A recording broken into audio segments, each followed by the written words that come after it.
ಯಾವಾಗಲಾದರೂ ಒಂದಿನ ಮೂಡಿರೋದಿಲ್ಲ ಅಡುಗೆ ಮಾಡೋದಕ್ಕೆ, ಅಂಥ ಟೈಮಲ್ಲಿ ಈ ರೆಸಿಪಿನ ಟ್ರೈ ಮಾಡಿ ಕ್ವಿಕ್ಕಾಗಿ ಆಗುವಂಥ ಮಸಾಲ ರೈಸ್ನ ಮಾಡ್ತಾಯಿದ್ದೀವಿ. ತುಂಬ ಈಸಿಯಾಗಿ ಇನ್ಸ್ಟೆಂಟಾಗಿ ಆಗುತ್ತೆ, ಅಷ್ಟೇ ರುಚಿಯಾಗೂ ಸಹ ಇರುತ್ತೆ. ಈ ರೈಸ್ನ ಯಾವ ರೀತಿ ಮಾಡೋದು ಅಂತ ನೋಡೋಣ.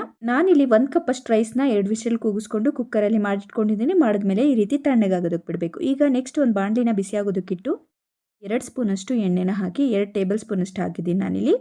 ಎಣ್ಣೆ ಬಿಸಿ ಆದಮೇಲೆ ಕಡಲೆಬೇಳೆ, ಉದ್ದಿನಬೇಳೆ, ಸಾಸಿವೆನ ಹಾಕಿ ಇವೆಲ್ಲದನ್ನು ಫ್ರೈ ಮಾಡಬೇಕು. ಇಲ್ಲಿ 1-2 ಟೇಬಲ್ ಸ್ಪೂನಷ್ಟು ಕಡಲೆ ಬೀಜನ ಹಾಕೋತಾ ಇದ್ದೀನಿ. ಕಡಲೆ ಬೀಜ ಇದ್ದರೆ ಹಾಕಿ, ಇಲ್ಲಾಂದರೆ ಸ್ಕಿಪ್ ಮಾಡಿ. ಇದನ್ನು ಹುರ್ಕೋಬೇಕಾಗುತ್ತೆ. ನಮಗೆ ಇಲ್ಲಿ ಕಡಲೆ ಬೀಜನ ಚೆನ್ನಾಗಿ ಹುರಿಬೇಕು. ಹುರಿಯೋದಕ್ಕೆ ಏನು ಮಾಡ್ತೀರಾ ಅಂದರೆ, ಈರುಳ್ಳಿ ಹಾಕೋಕ್ಕೂ ಮುಂಚೆನೇ ನಾವಿಲ್ಲಿ ಹುರಿಬೇಕಾಗುತ್ತೆ. ಇದು ಸ್ವಲ್ಪ ಕ್ರಿಸ್ಪಿ ಆಗಬೇಕು, ಇಲ್ಲಾಂದರೆ ಟೇಸ್ಟ್ ಚೆನ್ನಾಗಿರೋದಿಲ್ಲ. ಹಾಗಾಗಿ ಇದನ್ನು 2-3 ನಿಮಿಷ ನೀವು ಹುರ್ಕೋಬೇಕಾಗುತ್ತೆ. ನೋಡಿ, ಈ ರೀತಿ ಕಲರ್ ಚೇಂಜ್ ಆದಮೇಲೆ ಹಸಿರು ಮೆಣಸಿನ್ಕಾಯಿನ ಹಾಕಿದ್ದೀನಿ 1-2. ನಂತರ ಇಲ್ಲಿ ಈರುಳ್ಳಿನ ಸೇರಿಸಿದ್ದೀನಿ. ಈರುಳ್ಳಿ ಸೇರಿಸಿದ್ಮೇಲೆ ಕಡಲೆ ಬೀಜ ಹುರಿಯೋದಕ್ಕಾಗೋದಿಲ್ಲ. ಕಡಲೆ ಬೀಜ ಹುರಿಯೋದು ನಿಂತು ಬಿಡುತ್ತೆ ಅಲ್ಲಿಗೆ. ಹಾಗಾಗಿ ಮೊದಲೇ ನೀವು ಹುರ್ಕೋಬೇಕು ಚೆನ್ನಾಗಿ. ಈರುಳ್ಳಿನೂ ಸಹ ಇಲ್ಲಿ ಕಲರ್ ಚೇಂಜ್ ಆಗಿದೆ ನೋಡಿ. ಕಟ್ ಮಾಡಿರುವಂಥ 1 ಟೊಮೆಟೊನ ಹಾಕೋತಾ ಇದ್ದೀನಿ. ಹಣ್ಣಾಗಿದೆ ಈ ಟೊಮೆಟೊ.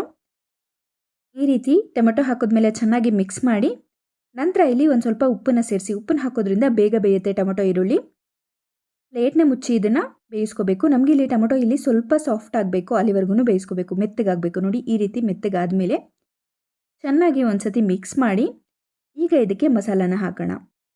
ನಾನಿಲ್ಲಿ ಒಂದು ಅರ್ಧ ಸ್ಪೂನಷ್ಟು ಧನಿಯಾ ಪೌಡರ್, ಅನಂತರ 1 ಸ್ಪೂನಷ್ಟು ಖಾರದ ಪುಡಿ, ನೆಕ್ಸ್ಟ್ ಇಲ್ಲಿ ಒಂದು ಅರ್ಧ ಸ್ಪೂನಷ್ಟು ಗರಂ ಮಸಾಲ, ಈ 3 ಪೌಡರ್ಗಳನ್ನು ಹಾಕಿ ಚೆನ್ನಾಗಿ ಇದನ್ನು ಲೋ ಫ್ಲೇಮಲ್ಲಿ ಹುರ್ಕೋಬೇಕು. ಈಗ 1 ನಿಮಿಷ ಆದಮೇಲೆ ಇದಕ್ಕೆ ಅನ್ನನ ಸೇರಿಸ್ತಾ ಇದ್ದೀನಿ. ಒಂದು ಇಬ್ಬರಿಗಾಗೋಷ್ಟು ರೈಸನ್ನು ಹಾಕಿದ್ದೀನಿ ನಾನಿಲ್ಲಿ. ಇದನ್ನು ಉರಿನ ಲೋ ಫ್ಲೇಮಲ್ಲಿಟ್ಟು ಮಿಕ್ಸ್ ಮಾಡಿ, ಅನಂತರ ಸ್ವಲ್ಪ ಕೊತ್ತಂಬರಿ ಸೊಪ್ಪನ್ನು ಹಾಕಿ ಈಗ ಹೈ ಫ್ಲೇಮಲ್ಲಿ ಇಡಬೇಕಾಗುತ್ತೆ ಉರಿನ. ಚೆನ್ನಾಗಿ ಮಿಕ್ಸ್ ಮಾಡಿ, ನಂತರ ಇನ್ನೇನು ಆಫ್ ಮಾಡ್ತೀವಿ ಅನ್ಬೇಕಾದ್ರೆ ಒಂದು ಅರ್ಧ ಹೋಳಷ್ಟು ನಿಂಬೆಹಣ್ಣನ್ನು ಹಿಂಡಿ ಸೂಪರ್ ಟೇಸ್ಟಿಯಾಗಿರುವಂಥ ಮಸಾಲ ರೈಸು ರೆಡಿಯಾಗಿದೆ. ಕ್ವಿಕ್ಕಾಗಿ ಇನ್ಸ್ಟೆಂಟಾಗಿ ಯಾವಾಗಲಾದರೂ ನಿಮಗೆ ಹಶ್ವಾದಾಗ ಅಥವಾ ಹೊರಗಡೆ ಹೋಗಿ ಬಂದು ಟಯರ್ಡ್ ಆದಾಗ ಈ ರೈಸ್ನ ಟ್ರೈ ಮಾಡಿ. ಯಾವ ರೀತಿ ಬಂತು ಅಂತ ನನಗೆ ಕಮೆಂಟಲ್ಲಿ ತಿಳಿಸಿ. ಈ ವಿಡಿಯೋ ಇಷ್ಟ ಆದರೆ ರಜನಿ ಅಡುಗೆ ಚಾನಲ್ನ ಸಬ್ಸ್ಕ್ರೈಬ್ ಮಾಡಿ, ಹಾಗೆ ಲೈಕ್ ಮಾಡಿ, ವಿಡಿಯೋನ ಶೇರ್ ಮಾಡಿ. Thanks for